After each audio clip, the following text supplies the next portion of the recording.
ಇವತ್ತು ಏನು ನಮ್ಮ ಗ್ಯಾರಂಟಿ ಸಮಿತಿಗಳಿಗೆ ಅಧ್ಯಕ್ಷಗಳನ್ನ ಸಮಿತಿಗಳನ್ನ ಮಾಡಿ ಶಾಸಕರ ಅಧಿಕಾರವನ್ನು ಮೊಟಕು ಮಾಡೋದ್ರ ಜೊತೆಯಲ್ಲಿ ಸಂವಿಧಾನದಲ್ಲಿ ಇರದೇ ಇರ್ತಕ್ಕಂಥ ಈ ರೀತಿ ಒಂದು ಸಂವಿಧಾನ ಹುದ್ದೆಯನ್ನು ಸೃಷ್ಟಿ ಮಾಡಿ ಅವ್ರಿಗೆಲ್ಲ ಕೂಡ ಸರ್ಕಾರದ ಏನು ಬೊಕ್ಕಸದ ಹಣವನ್ನು ಅವರಿಗೆ ಸಂಬಳವಾಗಿ ನೀಡ್ತಾ ಇರ್ತಕ್ಕಂಥ ಸರ್ಕಾರದ ವಿರುದ್ಧ ನಾವೆಲ್ಲರೂ ಕೂಡ ನಿನ್ನೆಯಿಂದನೂ ಕೂಡ ಬಿಜೆಪಿ JDSನವರು ಎರಡೂ ಪಕ್ಷದವರು ಒಟ್ಟಾಗಿ ಹೋರಾಟವನ್ನು ಮಾಡ್ತಾ ಇದ್ದೇವೆ.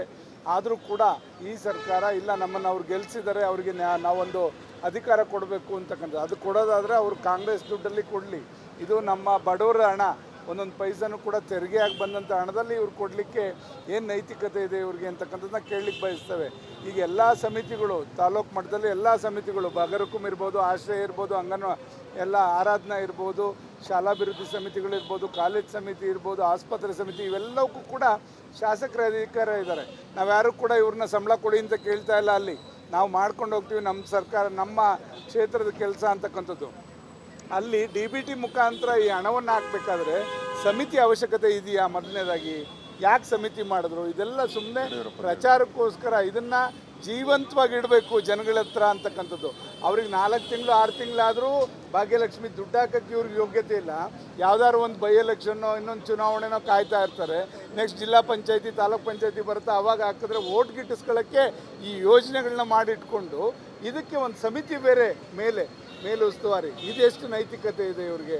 ಇವತ್ತು ನಾವು ಇದನ್ನು ಅಲ್ಲಿ ಸರ್ಕಾರವನ್ನು ಕೇಳಿದಾಗ ಅವ್ರು ಯಾರೂ ಕೂಡ ಇದನ್ನು ಹಿಂಪಡೆಯೋದಕ್ಕೆ ತಯಾರಿಲ್ಲದೆ ಇರೋದ್ರಿಂದ ಅನಿವಾರ್ಯವಾಗಿ ನಾವು ರಾಜ್ಯಪಾಲರನ್ನ ಭೇಟಿ ಮಾಡಬೇಕಾಯಿತು. ಈಗ ರಾಜ್ಯಪಾಲರು ನೀವು ಮಧ್ಯವಸ್ಥಿಕೆ ವಹಿಸಿ ಇದಕ್ಕೆ ನ್ಯಾಯ ಕೊಡಿಸ್ಬೇಕು, ಸಂವಿಧಾನವನ್ನು ಎತ್ತಿಡಬೇಕು ಅಂತಕ್ಕಂಥ ಒಂದು ಒತ್ತಾಯವನ್ನು BJP ಮತ್ತು JDSನವ್ರು ಮಾಡಿದ್ದೇವೆ.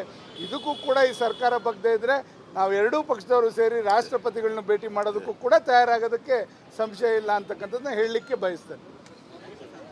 ಈಗ ನಿನ್ನೆ ನಮಗೆ ಸನ್ಮಾನ್ಯ ಯಡಿಯೂರಪ್ಪನವರು ಫೋನ್ ಮಾಡಿದರು. ಅದೇ ರೀತಿ ನಮ್ಮ ಸುರೇಶ್ ಬಾಬು ಅವರ ಮೊಬೈಲ್ಗೆ ಕುಮಾರಣ್ಣವರು ಫೋನ್ ಮಾಡಿದರು. ಇಬ್ಬರು ಕೂಡ ಈ ಹೋರಾಟಕ್ಕೆ ಮೆಚ್ಚುಗೆಯನ್ನು ವ್ಯಕ್ತ ಮಾಡಿದ್ದಾರೆ, ಹೋರಾಟಕ್ಕೆ ಬೆಂಬಲವನ್ನು ಕೊಟ್ಟಿದ್ದಾರೆ.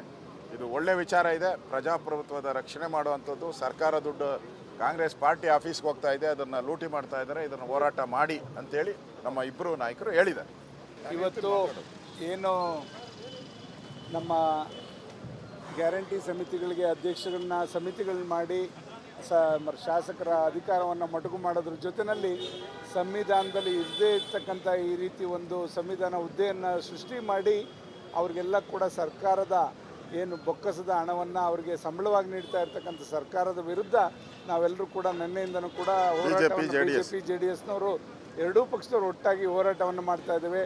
ಆದರೂ ಕೂಡ ಈ ಸರ್ಕಾರ ಇಲ್ಲ ನಮ್ಮನ್ನು ಅವ್ರು ಗೆಲ್ಲಿಸಿದರೆ ಅವರಿಗೆ ನಾವೊಂದು ಅಧಿಕಾರ ಕೊಡಬೇಕು ಅಂತಕ್ಕಂಥದ್ದು. ಅದು ಕೊಡೋದಾದರೆ ಅವರು ಕಾಂಗ್ರೆಸ್ ದುಡ್ಡಲ್ಲಿ ಕೊಡಲಿ, ಇದು ನಮ್ಮ ಬಡವರ ಹಣ, ಒಂದೊಂದು ಪೈಸನೂ ಕೂಡ ತೆರಿಗೆಯಾಗಿ ಬಂದಂಥ ಹಣದಲ್ಲಿ ಇವ್ರು ಕೊಡಲಿಕ್ಕೆ ಏನು ನೈತಿಕತೆ ಇದೆ ಇವ್ರಿಗೆ ಅಂತಕ್ಕಂಥದ್ದನ್ನ ಕೇಳಲಿಕ್ಕೆ ಬಯಸ್ತೇವೆ. ಈಗ ಎಲ್ಲ ಸಮಿತಿಗಳು ತಾಲೂಕು ಮಟ್ಟದಲ್ಲಿ ಎಲ್ಲ ಸಮಿತಿಗಳು ಬಗರಕುಂ ಇರ್ಬೋದು, ಆಶ್ರಯ ಇರ್ಬೋದು, ಎಲ್ಲ ಆರಾಧನಾ ಇರ್ಬೋದು, ಶಾಲಾಭಿವೃದ್ಧಿ ಸಮಿತಿಗಳಿರ್ಬೋದು, ಕಾಲೇಜ್ ಸಮಿತಿ ಇರ್ಬೋದು, ಆಸ್ಪತ್ರೆ ಸಮಿತಿ, ಇವೆಲ್ಲವಕ್ಕೂ ಕೂಡ ಶಾಸಕರ ಅಧಿಕಾರ ಇದ್ದಾರೆ. ನಾವ್ಯಾರು ಕೂಡ ಇವ್ರನ್ನ ಸಂಬಳ ಕೊಡಿ ಅಂತ ಕೇಳ್ತಾ ಇಲ್ಲ. ಅಲ್ಲಿ ನಾವು ಮಾಡ್ಕೊಂಡು ಹೋಗ್ತೀವಿ, ನಮ್ಮ ಸರ್ಕಾರ ನಮ್ಮ ಕ್ಷೇತ್ರದ ಕೆಲಸ ಅಂತಕ್ಕಂಥದ್ದು.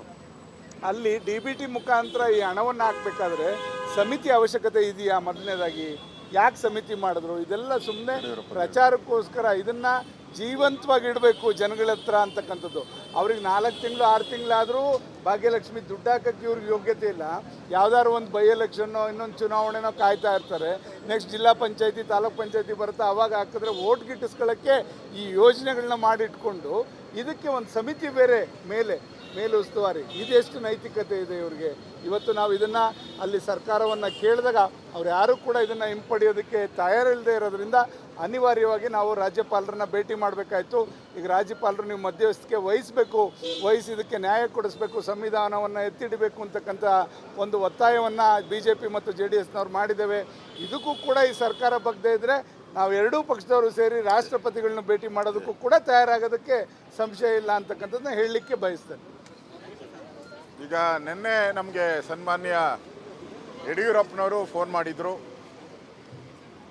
ಅದೇ ರೀತಿ ನಮ್ಮ ಸುರೇಶ್ ಬಾಬು ಅವರ ಮೊಬೈಲ್ಗೆ ಕುಮಾರಣ್ಣವರು ಫೋನ್ ಮಾಡಿದರು. ಇಬ್ಬರು ಕೂಡ ಈ ಹೋರಾಟಕ್ಕೆ ಮೆಚ್ಚುಗೆಯನ್ನು ವ್ಯಕ್ತ ಮಾಡಿದ್ದಾರೆ, ಹೋರಾಟಕ್ಕೆ ಬೆಂಬಲವನ್ನು ಕೊಟ್ಟಿದ್ದಾರೆ.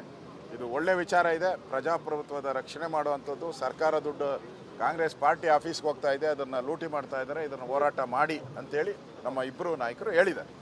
ಇವತ್ತು ಏನು ನಮ್ಮ ಗ್ಯಾರಂಟಿ ಸಮಿತಿಗಳಿಗೆ ಅಧ್ಯಕ್ಷಗಳನ್ನ ಸಮಿತಿಗಳನ್ನ ಮಾಡಿ ಶಾಸಕರ ಅಧಿಕಾರವನ್ನು ಮೊಟಕು ಮಾಡೋದ್ರ ಜೊತೆಯಲ್ಲಿ ಸಂವಿಧಾನದಲ್ಲಿ ಇರದೇ ಇರ್ತಕ್ಕಂಥ ಈ ರೀತಿ ಒಂದು ಸಂವಿಧಾನ ಹುದ್ದೆಯನ್ನು ಸೃಷ್ಟಿ ಮಾಡಿ ಅವ್ರಿಗೆಲ್ಲ ಕೂಡ ಸರ್ಕಾರದ ಏನು ಬೊಕ್ಕಸದ ಹಣವನ್ನು ಅವರಿಗೆ ಸಂಬಳವಾಗಿ ನೀಡ್ತಾ ಇರ್ತಕ್ಕಂಥ ಸರ್ಕಾರದ ವಿರುದ್ಧ ನಾವೆಲ್ಲರೂ ಕೂಡ ನಿನ್ನೆಯಿಂದನೂ ಕೂಡ ಹೋರಾಟವನ್ನು BJP JDSನವರು ಎರಡೂ ಪಕ್ಷದವರು ಒಟ್ಟಾಗಿ ಹೋರಾಟವನ್ನು ಮಾಡ್ತಾ ಇದ್ದೇವೆ.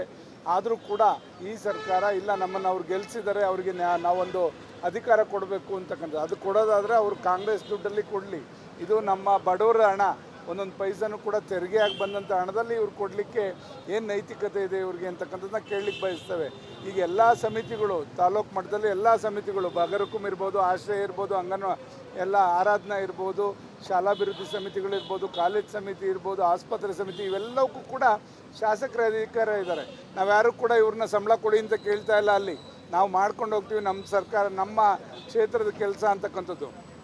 ಅಲ್ಲಿ DBT ಮುಖಾಂತರ ಈ ಹಣವನ್ನು ಹಾಕಬೇಕಾದ್ರೆ ಸಮಿತಿ ಅವಶ್ಯಕತೆ ಇದೆಯಾ? ಮೊದಲನೇದಾಗಿ ಯಾಕೆ ಸಮಿತಿ ಮಾಡಿದ್ರು? ಇದೆಲ್ಲ ಸುಮ್ಮನೆ ಪ್ರಚಾರಕ್ಕೋಸ್ಕರ. ಇದನ್ನು ಜೀವಂತವಾಗಿ ಇಡಬೇಕು ಜನಗಳ ಹತ್ರ ಅಂತಕ್ಕಂಥದ್ದು. ಅವ್ರಿಗೆ 4 ತಿಂಗಳು 6 ತಿಂಗಳಾದರೂ ಭಾಗ್ಯಲಕ್ಷ್ಮಿ ದುಡ್ಡು ಹಾಕೋಕ್ಕೆ ಇವ್ರಿಗೆ ಯೋಗ್ಯತೆ ಇಲ್ಲ. ಯಾವ್ದಾದ್ರು ಒಂದು ಬೈ ಎಲೆಕ್ಷನ್ನೋ ಇನ್ನೊಂದು ಚುನಾವಣೆನೋ ಕಾಯ್ತಾ ಇರ್ತಾರೆ. ನೆಕ್ಸ್ಟ್ ಜಿಲ್ಲಾ ಪಂಚಾಯತಿ, ತಾಲೂಕ್ ಪಂಚಾಯತಿ ಬರುತ್ತೆ, ಅವಾಗ ಹಾಕಿದ್ರೆ ಓಟ್ ಗಿಟ್ಟಿಸ್ಕೊಳ್ಳೋಕ್ಕೆ ಈ ಯೋಜನೆಗಳನ್ನ ಮಾಡಿಟ್ಕೊಂಡು ಇದಕ್ಕೆ ಒಂದು ಸಮಿತಿ ಬೇರೆ ಮೇಲುಸ್ತುವಾರಿ. ಇದೆಷ್ಟು ನೈತಿಕತೆ ಇದೆ ಇವ್ರಿಗೆ? ಇವತ್ತು ನಾವು ಇದನ್ನು ಅಲ್ಲಿ ಸರ್ಕಾರವನ್ನು ಕೇಳಿದಾಗ ಅವ್ರು ಯಾರೂ ಕೂಡ ಇದನ್ನು ಹಿಂಪಡೆಯೋದಕ್ಕೆ ತಯಾರಿಲ್ಲದೆ ಇರೋದ್ರಿಂದ ಅನಿವಾರ್ಯವಾಗಿ ನಾವು ರಾಜ್ಯಪಾಲರನ್ನ ಭೇಟಿ ಮಾಡಬೇಕಾಯಿತು. ಈಗ ರಾಜ್ಯಪಾಲರು ನೀವು ಮಧ್ಯವಸ್ಥಿಕೆ ವಹಿಸಿ ಇದಕ್ಕೆ ನ್ಯಾಯ ಕೊಡಿಸ್ಬೇಕು, ಸಂವಿಧಾನವನ್ನು ಎತ್ತಿಡಬೇಕು ಅಂತಕ್ಕಂಥ ಒಂದು ಒತ್ತಾಯವನ್ನು BJP ಮತ್ತು JDSನವ್ರು ಮಾಡಿದ್ದೇವೆ. ಇದಕ್ಕೂ ಕೂಡ ಈ ಸರ್ಕಾರ ಬಗ್ಗದೇ ಇದ್ದರೆ ನಾವು ಎರಡೂ ಪಕ್ಷದವರು ಸೇರಿ ರಾಷ್ಟ್ರಪತಿಗಳನ್ನ ಭೇಟಿ ಮಾಡೋದಕ್ಕೂ ಕೂಡ ತಯಾರಾಗೋದಕ್ಕೆ ಸಂಶಯ ಇಲ್ಲ ಅಂತಕ್ಕಂಥದ್ದನ್ನ ಹೇಳಲಿಕ್ಕೆ ಬಯಸ್ತೇನೆ. ಈಗ ನಿನ್ನೆ ನಮಗೆ ಸನ್ಮಾನ್ಯ ಯಡಿಯೂರಪ್ಪನವರು ಫೋನ್ ಮಾಡಿದರು. ಅದೇ ರೀತಿ ನಮ್ಮ ಸುರೇಶ್ ಬಾಬು ಅವರ ಮೊಬೈಲ್ಗೆ ಕುಮಾರಣ್ಣವರು ಫೋನ್ ಮಾಡಿದರು. ಇಬ್ಬರು ಕೂಡ ಈ ಹೋರಾಟಕ್ಕೆ ಮೆಚ್ಚುಗೆಯನ್ನು ವ್ಯಕ್ತ ಮಾಡಿದ್ದಾರೆ, ಹೋರಾಟಕ್ಕೆ ಬೆಂಬಲವನ್ನು ಕೊಟ್ಟಿದ್ದಾರೆ. ಇದು ಒಳ್ಳೆ ವಿಚಾರ ಇದೆ. ಪ್ರಜಾಪ್ರಭುತ್ವದ ರಕ್ಷಣೆ ಮಾಡುವಂಥದ್ದು. ಸರ್ಕಾರ ದುಡ್ಡು ಕಾಂಗ್ರೆಸ್ ಪಾರ್ಟಿ ಆಫೀಸ್ಗೆ ಹೋಗ್ತಾ ಇದೆ, ಅದನ್ನು ಲೂಟಿ ಮಾಡ್ತಾ ಇದ್ದಾರೆ. ಇದನ್ನು ಹೋರಾಟ ಮಾಡಿ ಅಂತೇಳಿ ನಮ್ಮ ಇಬ್ಬರು ನಾಯಕರು ಹೇಳಿದ್ದಾರೆ.